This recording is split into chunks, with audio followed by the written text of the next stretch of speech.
करूंगा एडवोकेट राम सिंह गौज जी से कि वो आएँ और कम समय में अपना उद्बोधन, क्योंकि हमारे बीच में देश के कोने कोने से अधिवक्ता साथी हमारे बीच में हैं, आइएगा अपने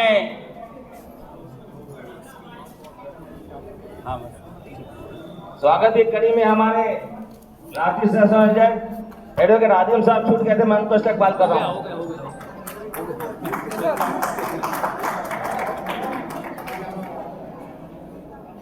स्वागत आप तो डायरेक्ट मंच बोल नहीं दो। जय भीम। अरे चंबल की धरती है, जरा एक बार जोर से नारा हो जाए, जय भीम। अपनी बात रखने से पहले विश्व को शांति का संदेश देने वाले तथागत गौतम बुद्ध हमारे डॉक्टर HR मौर्य साहब आ चुके हैं और मैं उनसे अनुरोध करूंगा कि मंच पर अपना उचित स्थान ग्रहण करें। आदरणीय HR मौर्य साहब, थैंक यू। आइए सर, स्वागत है आपका। अपनी बात रखने से पहले विश्व को शांति का संदेश देने वाले तथागत गौतम बुद्ध, आरक्षण के जनक छत्रपति साहूजी महाराज और इस देश को एक विशाल संविधान देने वाले बोधिसत्व डॉक्टर BR अम्बेडकर साहब और समय समय पर जन्मे सभी बहुजन महापुरुषों को नमन करता हूं और यहाँ पर आए मेरे सभी पिता अगर मंच से भाइयों को उस पर पे सबका हो गया हो तो मैं आगे की वंदन करता हूं और मंच पर बैठे सभी अतिथियों का मैं वंदन करता हूं और मुझे बोलने का मौका दिया गया, उसके लिए मैं पूरे संगठन का धन्यवाद करता हूं और अपनी बात रखने से पहले दो पंक्तियां कहूंगा।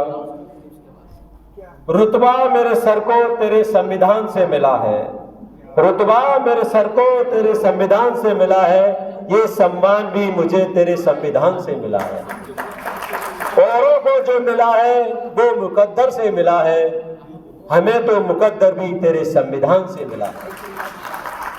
ना जिंदगी की खुशी ना मौत का गम, जब तक है दम जय भीम कहते रहे, जय भीम कहते रहे। आज जो संगठन का राष्ट्रीय अधिवेशन है और ऐसे कार्यक्रम होते रहना चाहिए, क्योंकि हमारे पुरखों ने भी कहा है कि जिसका संगठन नहीं और जिसका दल नहीं उसका कुछ नहीं। क्योंकि अगर हमारा संगठन नहीं है, क्योंकि संगठन में वो ताकत है, अगर मैं किसी भी प्रिंसिपल के ऑफिस जाता हूं कोई समस्या को लेकर तो मुझे गेट से बाहर भगा देगा, आउट हो जाओ। और यही मैं अगर संगठन के नाम से जाऊंगा और संगठन का मैं रेफरेंस लेके जाऊंगा और संगठन, क्योंकि तो वो मुझे आदर के साथ बैठा लेगा और कहेगा आओ बेटे क्या समस्या है, क्योंकि उसको पता है, क्योंकि इस बच्चे के पीछे संगठन है, संगठन की ताकत है। अगर मैं इसकी बात नहीं सुनूंगा तो ये संगठन हंगामा कर देगा। तो वो संगठन की ताकत होती है जो हमारी बात सुनी जाती है। और जो विषय है आज, जो विषय रखा गया है कि चुनाव के समय लाइन में लगाकर मात्र वोट डालने की प्रक्रिया ही का नाम लोकतंत्र है। बाबा साहब ने हमको दो चीजें दी है विरासत में, सिर्फ बहुजनों को दो ही चीजें मिली है विरासत में, वो है भारत का संविधान और वोट का अधिकार। वोट डालना अकेला लोकतंत्र को जिंदा नहीं रख सकता, क्योंकि वोट अगर हम सोच समझ के और सही जगह डालेंगे तो लोकतंत्र जिंदा रहेगा।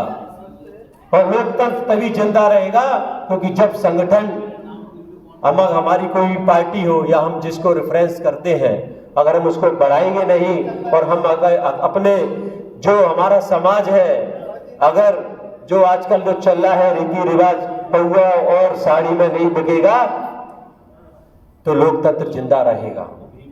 और दूसरा विषय है उच्च एवं उच्चतम न्यायपालिका में बहुजन समाज का प्रतिनिधित्व क्यों जरूरी है। भाई इसीलिए जरूरी है क्योंकि अगर उच्च न्यायालय और उच्चतम न्यायालय में हमारा प्रतिनिधित्व होता तो 2 अप्रैल का घटना नहीं होती।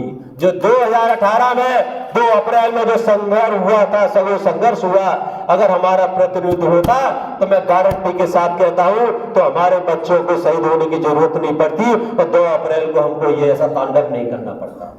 इसीलिए जरूरी है क्योंकि हमारा प्रतिनिधित्व होगा, क्योंकि हमारे सामने कभी पूर्व वक्ता ने भी कहा था कि अगर जिस वर्ग का व्यक्ति होता है उस वर्ग का उसे दर्द होता है, क्योंकि वो उस वर्ग से निकल के आया, उसको समस्याओं का मालूम है कि मेरा वर्ग किन समस्याओं से लेकर गुजरा है, उनकी क्या समस्या है, आज वो आगे बढ़ा है तो किसकी दम पे बढ़ा है। तो कुछ घटना घटित गलत होने से पहले ये बात में सोचता है, इसीलिए हमारा प्रतिनिधित्व होना बहुत जरूरी है। और संविधान के अनुच्छेद में 12 के अंतर्गत न्यायपालिका राज्य है, यदि है तो बहुजनों का प्रतिनिधित्व क्यों नहीं है। तो भाई ये देख लीजिए, क्योंकि वो एक ही समस्या है। क्योंकि अगर एक चीज और है, मैं जरा हटके बात करूंगा कि अगर ये कितने भी अपन संगठन बना लो, कितना भी संघर्ष कर ले, अगर सही दिशा में हमारा संघर्ष नहीं होगा तो कुछ नहीं होगा। क्योंकि जिसकी सत्ता होती है उसका धर्म होता है और उसी का न्याय चलता है। अगर हमारी सत्ता होगी तो हमारा बौद्धम भी, हमारा धर्म भी चलेगा और हमारा कानून भी चलेगा। इसीलिए मैं सभी संगठनों के मिलकर मेरा यही अपील है। और एक चीज और कहूंगा, अपनी बात खत्म करता हूं कि अगर ये संगठन हमारा बहुत सही संगठन है और मैं हमारे आदरणीय राष्ट्रीय अध्यक्ष भी हैं, मैं उनसे आग्रह करूंगा कि सर जितनी भी समस्या है वकीलों की, अगर हमारा संगठन रोड पे आके अगर कुछ संगठन एक होके कुछ अधिवक्ताओं के लिए धरना प्रदर्शन या कोई भी मांगे हैं उसको लेकर हम करेंगे तो हमारे साथी भी जुड़ेंगे, सारी चीजें होंगी। और ये मैं कहना चाहता हूँ कि प्रतिनिधित्व बहुत जरूरी है। तो क्योंकि आप वक्त भी कम है और सिग्नल भी हो गया है, बातें बहुत है कहने के लिए। धन्यवाद, जय भीम। और एक नारा लगाएं सभी मिलके, अधिवक्ता एकता जिंदाबाद, जिंदाबाद जिंदाबाद, अधिवक्ता एकता